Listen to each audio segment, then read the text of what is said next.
Welcome back, ladies and gentlemen. Jay here from Journey of a Whitefeather, Kangaroos, Koalas. We're here with Harper. He's in Australia as well. And we had a great chat about his life. He was talking about people pleasing, how he grew up being misunderstood, misdiagnosed with all the medical conditions, and then it brought into his adulthood. Have heard that before, probably running through in my life as well. We're talking about support networks. Now, we're talking about the great DM. Will talk about the stuff that happens, the issues that you have within relationship. You get where I'm going, watching my words, because AI doesn't like me saying certain things. I'll tell you straight up and stuff that for a joke. All right, Aussie. It's like when I do Aussie affirmations. But we're talking about people controlling people to a point of losing their support networks. Now, I've realized myself that from the upbringing that I had, that I basically, gave everything. Oh, yeah, you can have your soul, you can have everything, mate. You're going to give me, you've given me some type of love for 5 minutes. You can have my whole life. Support networks. Tell me about support networks. This is Harper. Sorry, guys, I'm getting off track. This is Harper. He's fantastic. He's got 2 books. He's going to tell us about how he lost his support networks, and a lot of you out there will understand. Thanks again. Part 2, Harper. Look, really excited to have you on the board. So I'll explain the experience I had, because I think it sums up how I lost the support networks, because it manifested in a visual. So I've already spoken that I had OCD and I used to get hallucinations, those sort of things.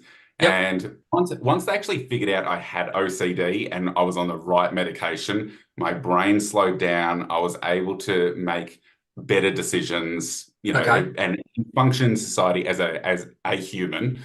Cool. Was put on the wrong medication a number of times. So I was in my early 30s by the time I sort of found out that I actually had OCD and it wasn't all of these other things. Yep.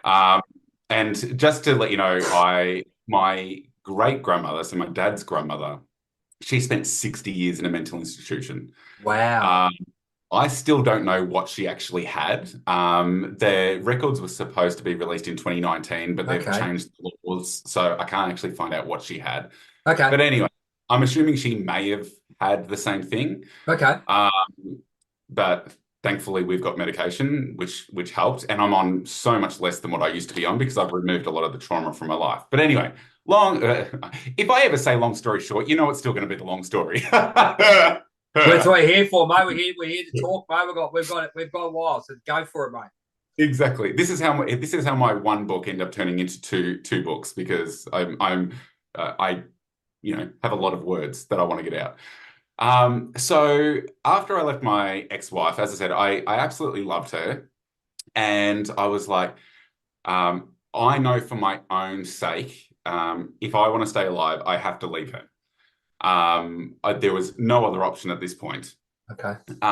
So I gave her just over a year.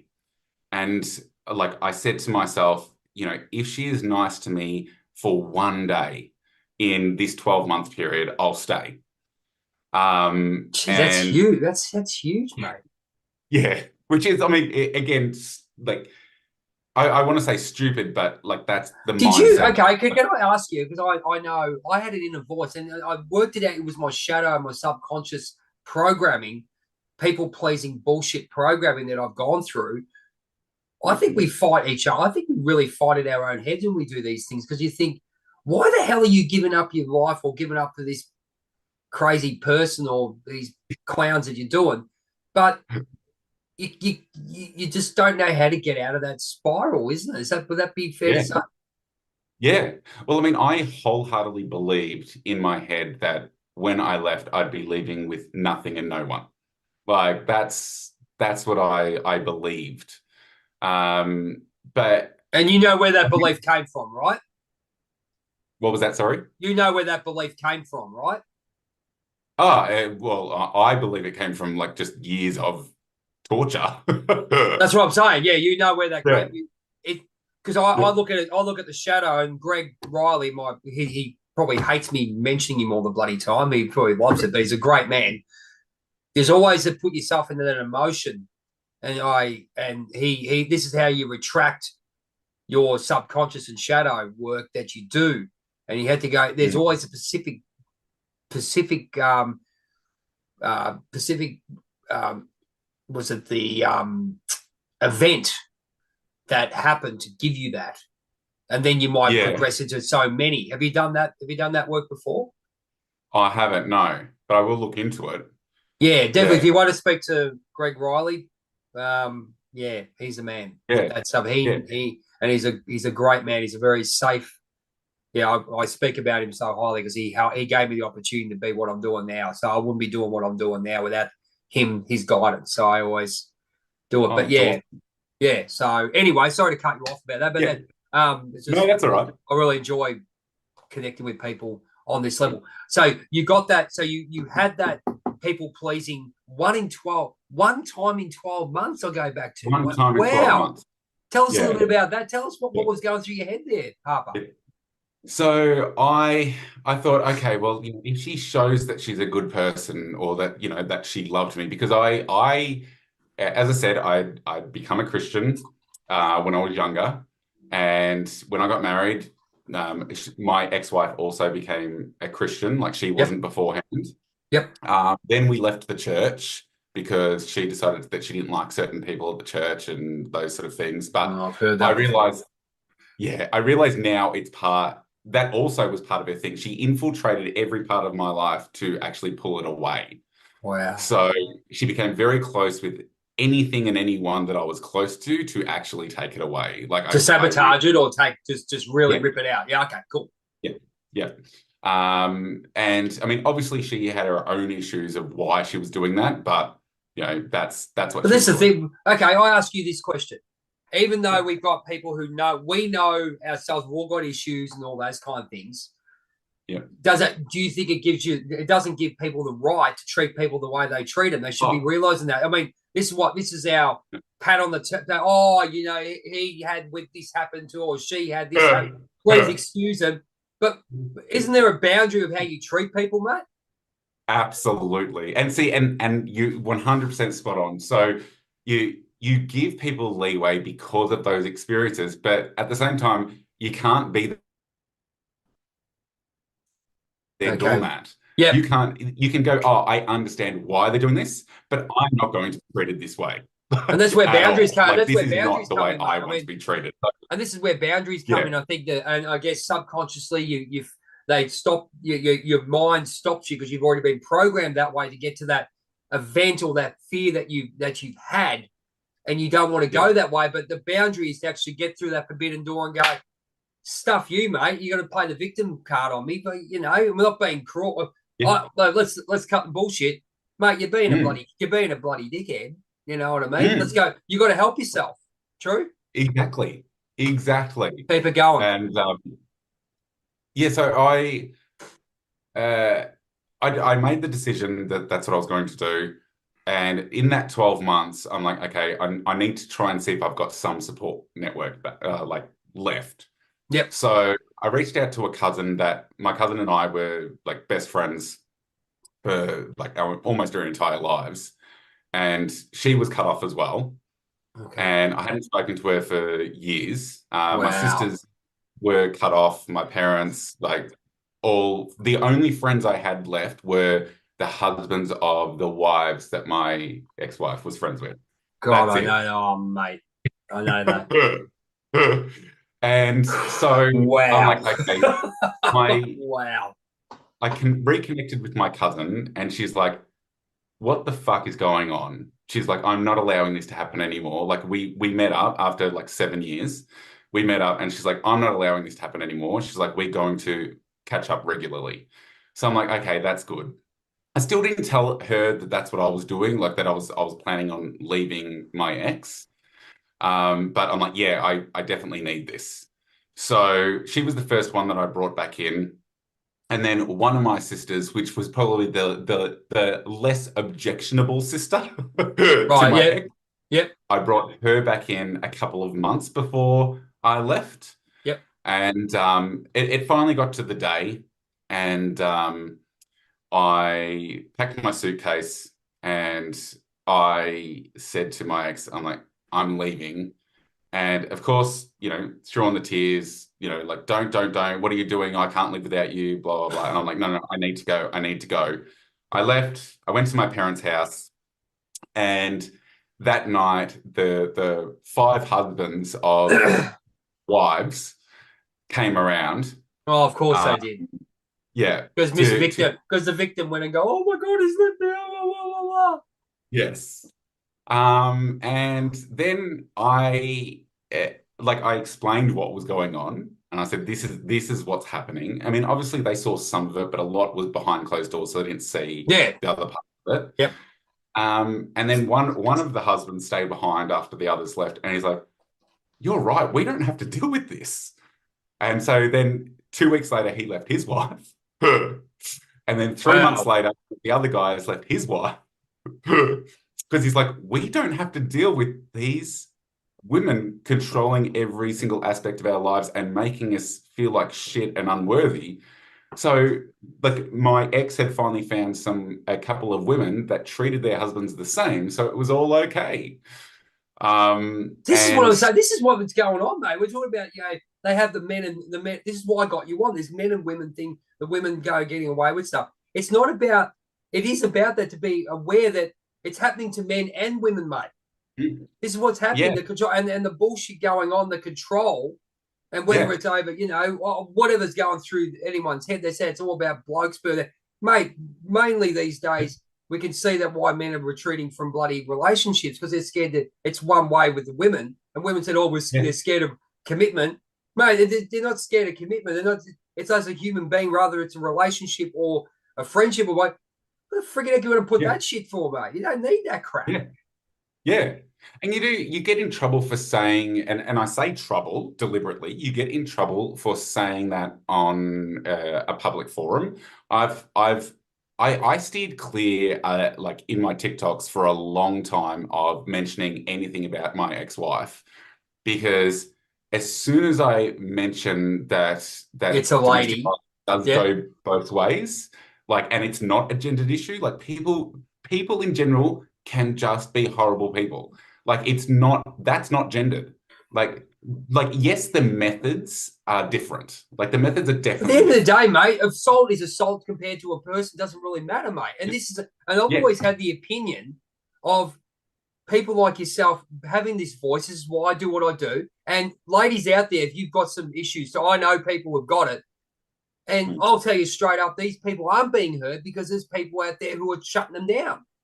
Whether it be men, women, political, all that, they're getting shut down because they need to be bloody well heard. Yeah. Men and women as a human race, and I always say this, as a human race, we're individuals. Yes, okay, fair. You're projecting. It might be a male dominated thing, mate. You're forgetting about the other stuff, man. There's this just like if we treat each other as humans and look at it as individual cases, and not just women versus men or men versus women. Yeah. Okay. I had a lot of supportive women come onto, like, and there's some great women out there, man. Great women out there. There's some beautiful women out there who I know of a few. You probably know a few on TikTok, especially. They're bloody fantastic people, and they're really flying the flag for men in general, because obviously we've been slammed with this shit. My cousin, she was one of those people. Like, she's a huge support. My sisters, as soon as my sisters found out what was going on, they immediately forgave me for the way I treated them. Like, amazing. And blocked them. So they're like, no, like, we understand. We understand why you cut us off. We, like, yes, it hurt, but we understand, and we're here for you. That was so good. It's a dominating spouse, whatever it may be. They say, because men are bigger and stronger. That happened, absolutely. Yeah. It's happening out there. It's absolute garbage what they're doing. And, you feel, but then you've got this day and age, because of the protection that, we won't go into what the court system thinks of, marriage breakups. But anyway. Yeah. But, they dismiss this. They dismiss this stuff. It's, if you look at it as a human race, my friend, as we're talking, human race, like men and women, human race. and I must admit, like this is going to sound weird. Not Um, really, and nothing's weird, I mate. think it's why I kind of feel lucky that I have been married to a man and a woman, and they were both abusive. Because I Yep. can go, oh, no. I'm not saying one's worse than the other. I'm saying like people can be abusive no matter what. And like If you understood that everyone's got a journey and what they're yeah, doing, if I understand, take the next thing spiritually, mm, and not degrading what. But if you look at the individual aspect of what's happening in the relationship of men, women, whatever it may be, a soul yeah, is a soul, yep, and absolutely, mental capacity, depriving of sex and all these kind of things, not understanding yep. what's going on Oh, within them, oh and yeah, that and their own, as I said, I've heard of women being deprived of money and all this kind of stuff, and then do it. It's just, oh I just don't, I get it because spiritually, and you do that as a people pleaser in some ways because you yeah, do that for whatever reason you've gone through your journey, and that's the way your head's programmed. But then when yeah, you wake up like we have, mate. Sorry to cut you off there, man. It's just yeah. you talk a lot of sense, man. It's No. great to have you here. So great to have you here. Yeah, I've literally had all of those scenarios. My when it, I mean, with the financial, the sexual, the physical, the emotional, like all of those from both my partners. The financial from both, but and people were like, because the last thing that my ex-husband did when he got violent was he took all of my savings. He didn't work. He took all of my savings out of Of my course he account and didn't. transferred it to his. And people would say, and obviously I couldn't get that back. It was $186,000. And Wow.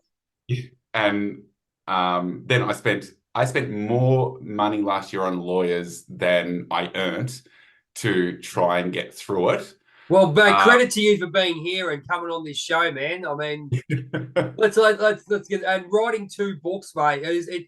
You know motivationally as I do, and mate, absolutely, mate. Hats off to you. yeah. But I mean, look, to me, money has never been my motivator. Like, yes, it's set me back a It's a long necessity. way. It's a necessity, but not a Yeah. something that you got to go. Oh my god! And we know people. We know what people like. Money. I always say, Yeah. money, give them power, and see the person change. Yeah, absolutely. And that's yeah, and both my exes did that. So I wasn't allowed to have access to my bank accounts with my ex-wife. I got a debit card that I was given an allowance on. Mind you, I did earn the money as well. Because I'm good at my job. Like in corporate life. I've now left corporate. But in corporate life I was very good at what I did. Yep. Um, and earned really good money. Yep. Um, and I left her with almost nothing, built it back up over a number of years, and then literally was left with $2.94. Wow. And I couldn't get any of that back, which again, like, yes, it's annoying, but it's also it is what it is. What a lesson, mate. What a lesson to learn. I mean, the It had universe. to happen. Yeah, the unit. What we wouldn't be talking today. We've been told, like as I said, I've made a crap load of mistakes myself, like exactly the same sort of thing, Mm, and not mm, knowing. But then I understood why I was doing that at the time, yeah. and the valuable information for where I'm going now is fantastic. So we've gone through that at the time. Now you've divorced. Was it the husband first? You've divorced him second, yeah. Uh, Him second, yeah. Yep. Okay. Yeah. Where are you right? Where were you at that time? And what made you get up off your backside and do so? I know I can see you're a doer anyway. So I mean, Good. So, with my ex-husband, again, it was giving that leeway and then starting to see the same signs, the same things that I'd learned from my ex-wife, and I started going, oh, here's a pattern, and realizing that it was, and going back to my story before, like again, more about me and what I was allowing yep. uh, was like I was allowing that entitlement. I was allowing that like complete access to my money. Um, No And boundaries. No boundaries whatsoever, right? And you didn't know how to enforce them. I can say that. The same thing. what was that? Sorry. The boundaries. You didn't have, you weren't taught what boundaries really were, how to enforce them, Yeah. except, oh, you're doing the wrong thing, but I don't know how to say it to you. I went through that for decades, mate. Yeah, yeah. It was such an eye opener, and then I think that one of the last straws for me is when I said like no, like I mean I'd been saying it for a while that I mean he was spending more than what I was earning, and I was, as I said, I was earning really good money, like, and that's not a brag, like because I have nothing now, but that like I No, was it's what earning. it is, mate. It's the fact of life. Let's just go. Let's go with the facts of life instead of trying to water down bloody facts for people. Go, oh, get over it, hey, Yeah. ladies and gentlemen. These are the facts. Let's go with it. Yeah, exactly. And like I had to sell two investment properties to keep money coming in because he was spending so much more than what I was earning. And like, and granted, yes, I still let it go on for too long. Yep. But I I end up essentially cutting him off and going like, no, like I'm going to give you cash. I'm going to give you $1,500 a fortnight, and that's it. Like It's a very that's all. generous. It's very generous. Well, yeah, and like, and that was just spending money. Like I was paying all the bills, like I was paying Of course you were. everything. But Of course you were. just Oh no, yeah, I get it. and he cracked it, and he kept on wanting more access and more access, and so I was like, no, I'm not putting any more money in this, and then stupidly, I don't know how it like. I mean, granted, I don't know whether I did cut him, like physically cut him off from the accounts, or I don't think I did that. I think I was like, no, we're only using cash now. And I was getting out the cash per fortnight. And he was getting angry and angrier because he kept going through his money. And then he got violent. And I'm like, that's it. That's the last straw. Like I'm leaving. So I went to one of my friend's houses, and that's when I realized that all of my savings was gone. And he went shopping on my credit card and took the credit card up to the hilt. And there was literally nothing I could do about it. Like legally, absolutely nothing I can do about it because I gave that access. Um, Wow. Similar sort of thing with my ex-wife, and again, sort of going back. This is what I do. I go on tangents, and then I'm like, oh, back over here. All yours, mate. That's what we're here. Go for it. Yeah. Well, you can see there's a pat. I can see the question I'm coming out with this after this. After you go through it, Yeah. go for it. Yeah.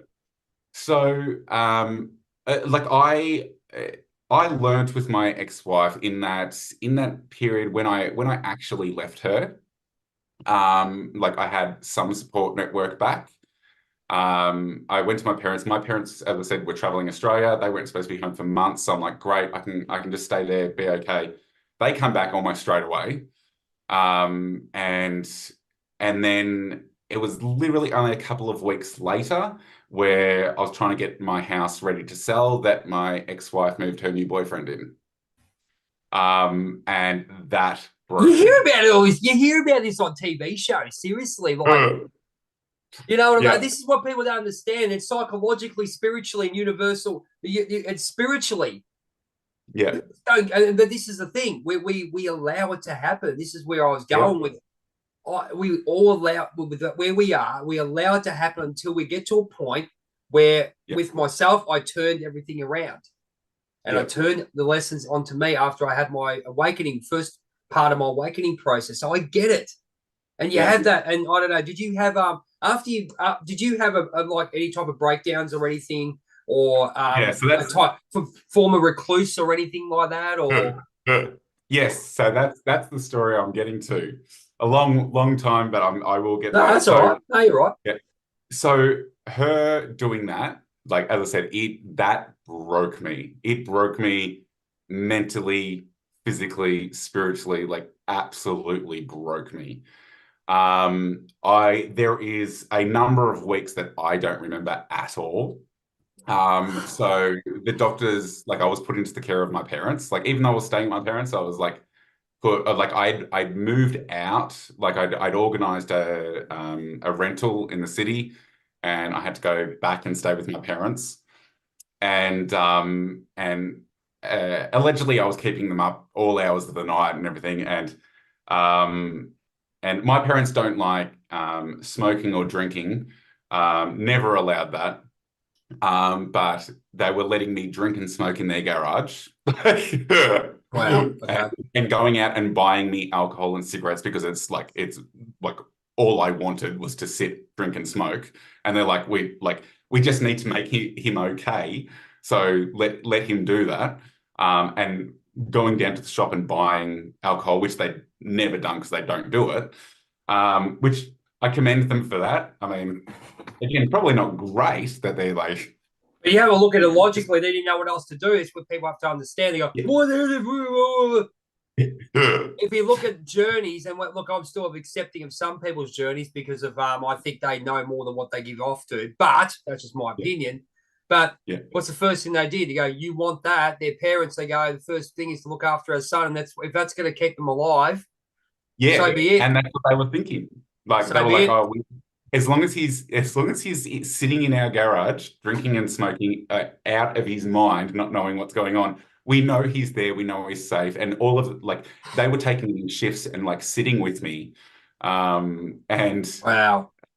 the night that I snapped out of it, I remember very, very clearly. Tell us, And tell us about that. so I was lying in bed and like at my parents' house, and apparently, like I was not sleeping very much at all. And like mum had said, like just try to go to sleep, try to go to sleep. Went in there, and I remember laying in there, and then like obviously all the thoughts is going through my head, going, well, what happened? What happened? Like, where did I go wrong? And one of the things that I've done in my life and like career, I'm very good at data and pattern recognition and those sort of things. Clearly not in my own personal life, but anyway. And then so there was always this deer that was standing beside my bed. Like I remember bits and pieces, snippets of those couple of weeks that I was out of it. There was this deer that was constantly there, and this old man that was sitting in the corner. Like constantly, like always there. I do remember a snippet of going up to mum and dad's room in the middle of the night, going, like, I just can't sleep with the deer and the old man just constantly watching me, which is why I would go out and sit in the garage and drink. Okay, we've got 10 minutes on this. Yeah. I've got 10 minutes to go on part two. Yeah. Keep going. Okay. It's all good. So, all right. No, So keep going. I'm Don't just keep going. We're doing part three. Yeah. The old man's there, the deer's there, and I'm just like, okay, I'm just gonna have to try and fall asleep with the deer and the old man there. And next thing I saw a graph in front of my face, like physically saw this graph, like, and on the one axis was severity, and on the other axis it was time. And then all of these snippets from my life with my ex-wife, like literally like photos, started dropping into place. Like hundreds of them started just dropping into. Right. And then on 00, there was something that happened on our honeymoon. And I pinpointed the very first time that I allowed my boundaries to be crossed. And Whereas, there's exactly what I'm talking about before. yes. And I was able to literally see it in front of my face, like like hundreds of scenarios of how bad the abuse was and when it happened. There you go. This That's is what the regret, some sort of regression they put you through, and you get to a point where, hang on, how do I stop this? Now you got to go back and go and come to terms where it started and fix it. Yep. Make a And conscious choice. that snapped me out of whatever was going on in the brokenness in my brain. I went up to my parents' room, and I said, "I've just figured it out." I was so like I cannot explain the relief that I had that I had figured out that it wasn't a flaw in me. Like that, I mean, yes, I allowed it all to happen, but like it was this, as I said, death by a thousand cuts. It was constantly the abuser constantly testing the waters of how bad they could be and how much I would put up with. And it got worse and worse and worse and worse over time to the point where I wasn't allowed to speak unless I was spoken to. that I had no control over my own decisions of who I would see, when I would see them, that I had no control over my own finances, that I had to ask permission for absolutely everything. Like to literally go down the shop and buy a Mars bar, I had to ask permission to do that. Like how it got to that point wasn't just like meet one day and then suddenly that person is dictating every single aspect of your life. It's meet and then slowly start like training you and like seeing your vulnerabilities, seeing that like there's no boundaries and going, well, how far can I push this? Not even And how getting far. I'm going to get to a point where I've actually got a chain around your neck. You're going to be led around. Yep. And there's a lot of people out there, Harper, that are going through that, and they're locked in Yep. because there's obviously children involved, Yeah. and I guess it's a case of actually what we're doing now is finding our purpose as well. But we have to go through the lesson. I mean, if you went back to that Yep. time then, you wouldn't be where you are now. And so it's really Exactly. it's a really weird concept, the way that we're put onto this earth, and we've got our I say we've got choose your own adventure in some ways, Yeah. where depending on how quickly you learn your lesson, you move up Yeah. the path. But then there's you could be doing that, but then on the other hand, you're supposed to go through that to make you a stronger person. Not sure either of how it all works, but depending on if you're on that spiritual path. But yeah, man, Yeah. I'll tell you, yeah. So once you found that out, Yeah. and So what did you do after that? That next day, what did you do, yeah. or the next few weeks? What did you do? Yeah. That's when I tried to find a trauma therapist. That's actually when I was like, I need to Excellent. figure out Yep. why I've allowed this to happen. And I knew it was from my previous trauma. Like, and I knew I'd gone through trauma, but I knew that it was from before I got married, that I like, this is why I was the way I was. Yep. And I needed to go, okay, well, how far back do we go? And it does go back to that, like that very first abusive relationship. So as I said, I was sexually abused as a child from 2 to 5. Yeah. By my next door neighbor, who happened to also be my dad's cousin. And Wow. yeah, so and I had never told anyone about it, and that's why I wrote my books. I needed to get it out. It's funny when you did you. Okay, I'll ask you this question. So something happens within yourself, and you creatively try to balance yourself out without speaking of it, because we don't have the knowledge or the knowledge or the trust within to actually speak about it. We have to bring it out somewhere else. They always, I mean, you see it on TV all the time. I love watching those crime shows and stuff like that. When they're talking to children, they say, "Look at the picture. Look at the picture. Look at their writing." It comes out somehow. So your psyche in some way is being, because you're brought on this earth so-called perfect as a baby. Yeah. But then you've been molded that way. So obviously the spiritual mind or the subconscious mind is working in that way. Yeah. Yeah, definitely. I mean, after that, that's when I came out to my parents. And I was just like, right, I'm laying everything on the table. I'm like, this is who I think I am, and I'm going to explore that, like from a sexual perspective. But this is what I've gone through in my life. Like my parents had no idea. I'd never told them. They knew about obviously my mental issues, but they didn't know all of it. Yep. And I'm like, I'm not hiding anything anymore. Like I need to open myself up to go, okay, I'm at least going to tell some people, so I'm not holding it all in myself. Like, and my mum and dad were great. Granted, my mum actually started seeing a therapist after I told them, because she felt horrific. Like she felt like she hadn't protected me. And was that good for her? And was that good for her, or was that she benefited from it?